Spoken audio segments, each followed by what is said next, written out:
Hi, you're on the Reddit Confessions channel. It wasn't the cheating that broke me, it was how casual she was about it.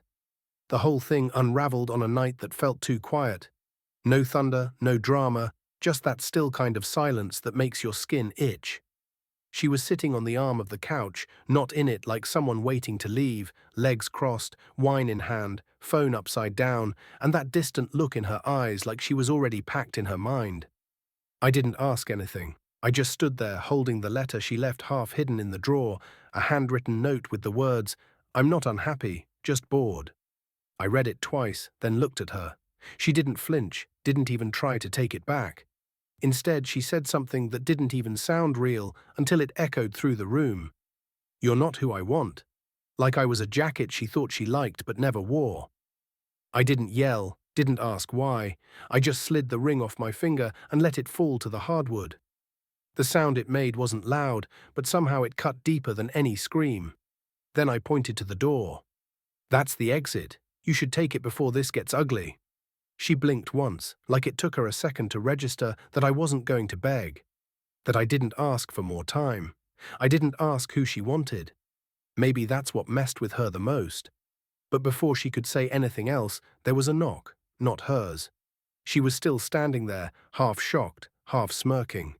It was soft, 3 little taps. She turned to look. I didn't. I just walked past her and opened the door.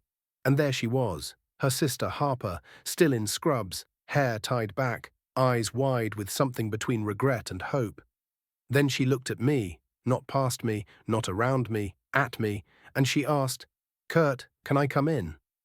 And my wife, well soon to be ex, didn't say a word because Harper was holding something in her hand, a folded-up photo. And she said, "There's something you need to see now." Harper didn't wait for me to say yes. She stepped inside like the door was meant for her all along. My wife, Kindra, stood frozen, still gripping her wine glass like it was the last ounce of control she had. Her jaw tightened when Harper brushed past her. No hug, no hello, just a shared silence, packed with more tension than any argument we'd ever had. Harper held out the folded photo, but her eyes stayed locked on mine. "You should sit down first," she whispered. I didn't.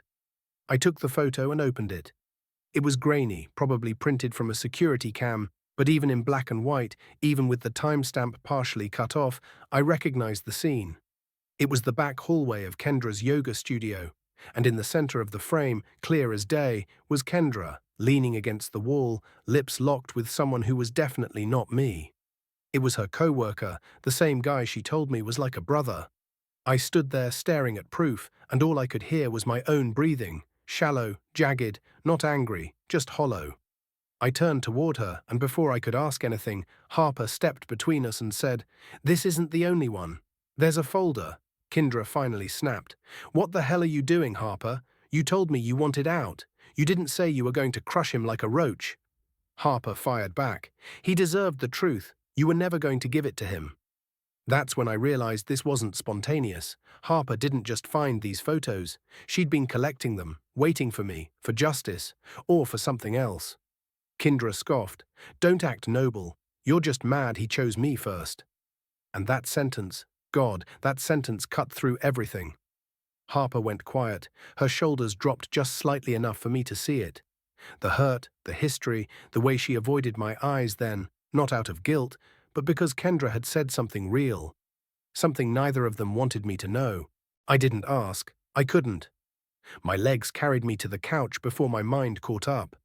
I sat there with the photo still in my hand and my ring still somewhere under the fridge. It felt like a ghost wrapped around my finger. Harper finally broke the silence. "There's more, but only if you want to see it." Kindra turned and walked to the door, muttering something about starting fresh and freedom, like she was the victim in her own mess. But before she left, she looked back one last time and said, "You'll regret not fighting for me." I didn't reply. I just looked at Harper. And then I nodded because whatever came next, whatever folder, whatever truths, I needed to see them. Even if they shattered the last good memory I had of my wife, and Harper, she didn't blink. She just said, "Okay, but you'll need a drink first." What she showed me next, it wasn't about Kendra. It was about me and something I never saw coming. I followed Harper into the kitchen where she placed her phone face down on the counter like it had burned her fingers. She opened the fridge, grabbed a bottle of ginger ale, and poured it into a glass without asking. I sat there across from her, still holding the printout of Kindra wrapped around that yoga guy like she didn't have a husband waiting at home, making her dinner every night. "You need to see something else," Harper said, her voice lower now, like someone might be listening. She reached into her bag and pulled out a second envelope, thick and warped, like it had been hidden under a floorboard. She pushed it across the table with one finger, not meeting my eyes. I opened it slowly. My hands were sweating. Inside were screenshots, dozens of printed chats, blurry but legible. All of them were between Kendra and Harper. "He's not a bad guy," Harper had typed. "Just not what I pictured for you." "I know," Kendra replied, "but stable is useful. And once the house is refinanced and the joint account clears, I'm done playing step forward." I nearly threw up. Harper looked up. "She told me she was going to leave you after the money hit. That's why I started saving the messages." At first I thought she was venting, but then I realized she meant it. You weren't her husband. You were her backup plan until something better came along. I don't know how long I sat there.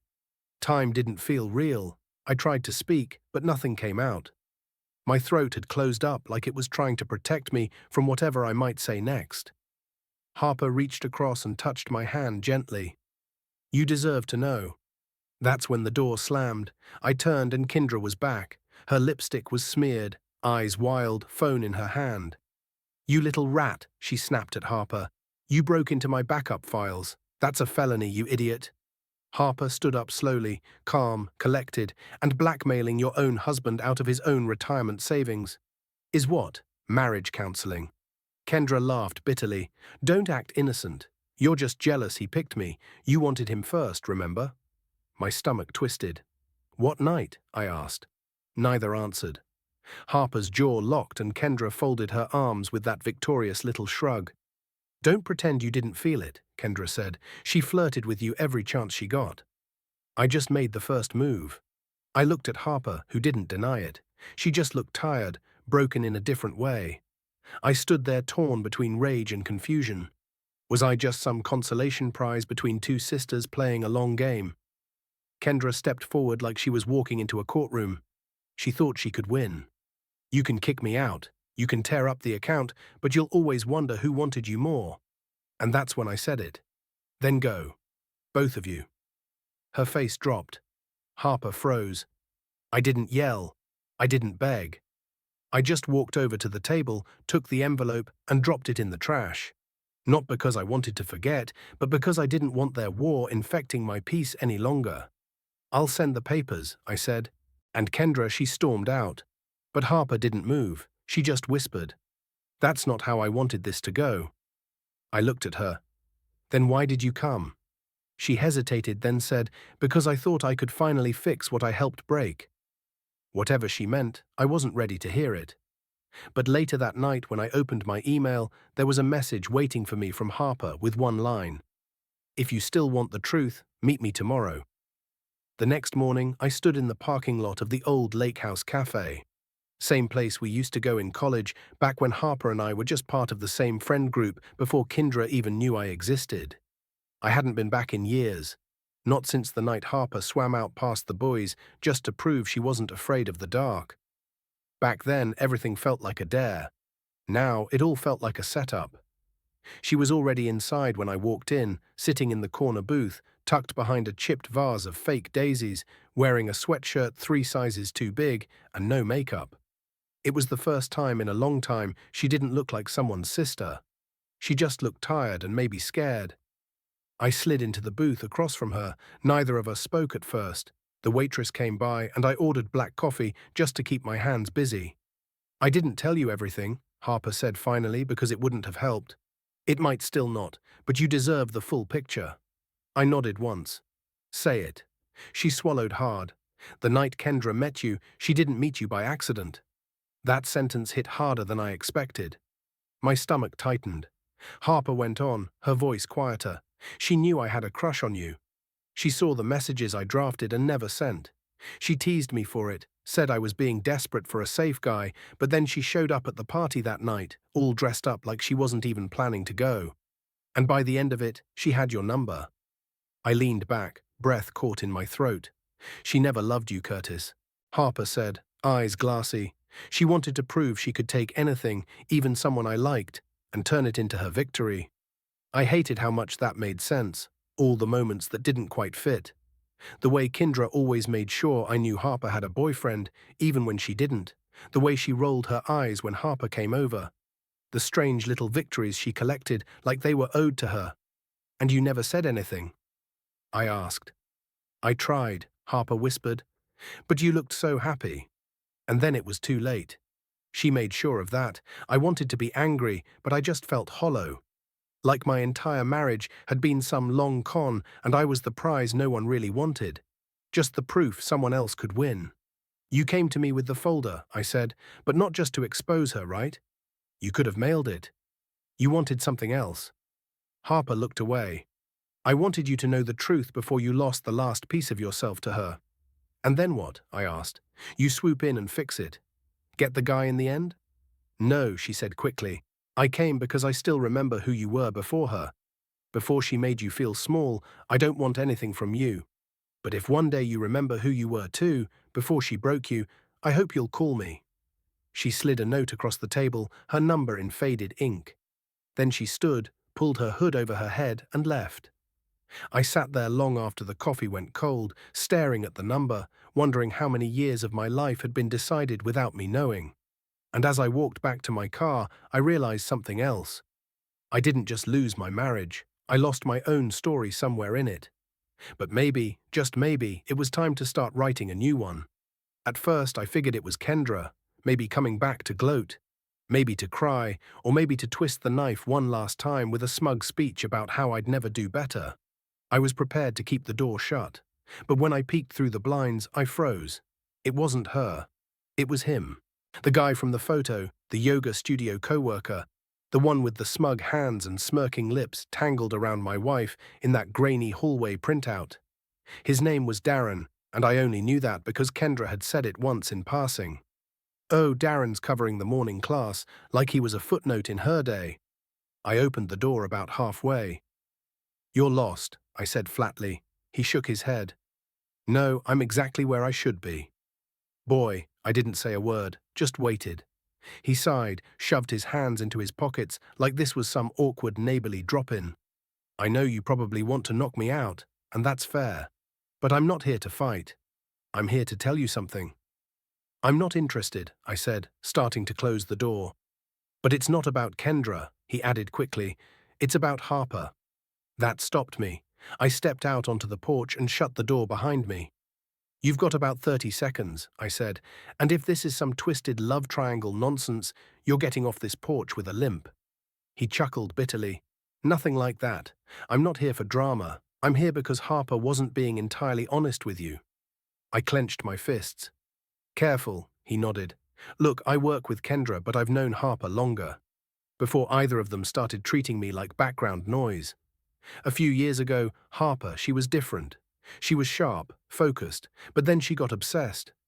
Obsessed with what? I asked. With undoing Kendra, he said. It started small, exposing lies, subtle things. But somewhere along the way, it wasn't just about protecting you. It was about beating her sister, taking back what she felt was stolen. I stared at him, trying to decide whether to believe a man who was still wearing cologne that probably came from Kendra's glove compartment. You're saying she used me? I asked. He hesitated. I'm saying she might not have started with clean intentions, but that doesn't mean her feelings now aren't real. That left me reeling. I'd already been used once. The idea that Harper, the one person who seemed like she had my back, might have had her own agenda from the beginning, it made my stomach churn. I'm telling you this because you deserve to know the full truth, he said, not just Kendra's version or Harper's. Then he turned to leave, pausing only to add, they're both good at rewriting history. Just make sure you're not living in someone else's story again. And then he was gone. I stood there on the porch as the sun started to dip below the tree line, and all I could think was, what if I've been a passenger in my own life this entire time? That night I stared at Harper's number for hours. But I didn't call. Not yet.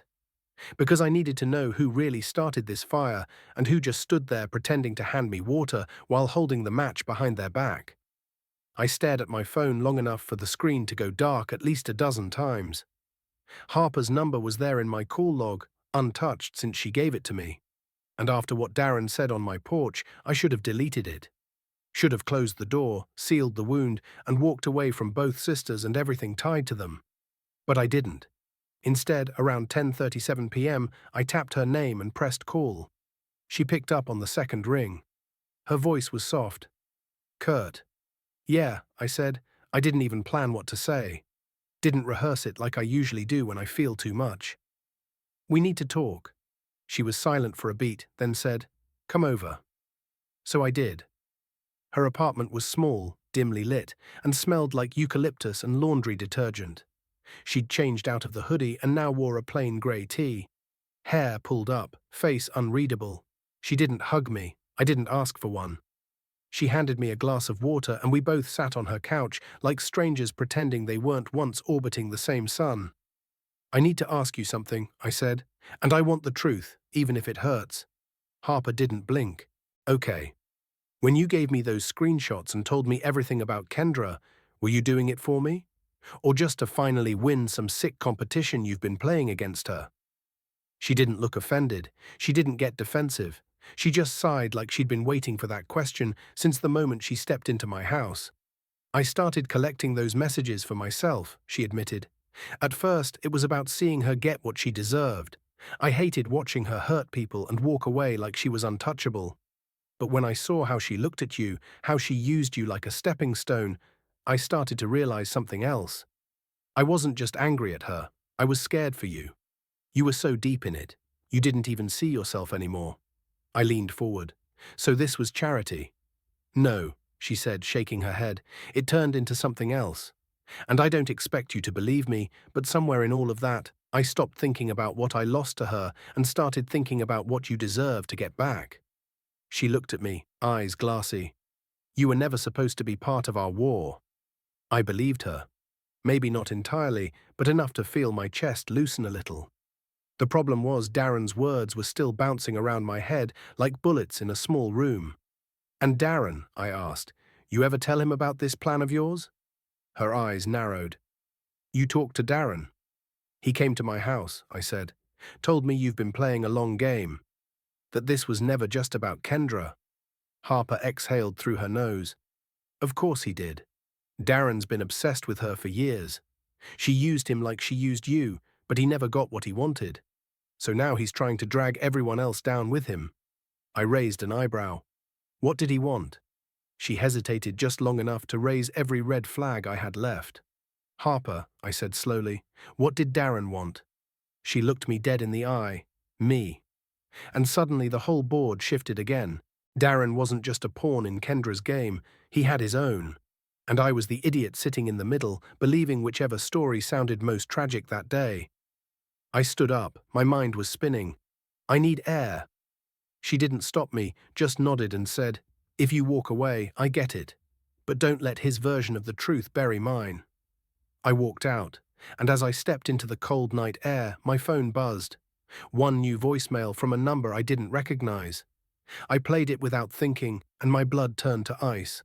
It was a recording, a muffled one, but I recognized the voices, Kendra and Darren, and what they were saying. It wasn't just about me, it was about Harper and a setup I had walked straight into. I replayed the voicemail 5 times before I sat down on the curb. I couldn't move, couldn't even feel the cold concrete under me.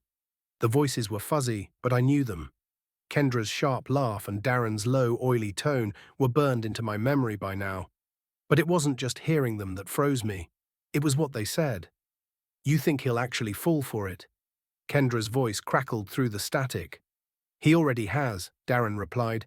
Harper plays the wounded saint and Curtis. He eats it up, always wanted someone to save. Let him believe she's it. Then laughter from both of them. Kendra continued, so we wait. He divorces me, throws himself at Harper, and then... Darren answered. Then they both learn they're not as clever as they think.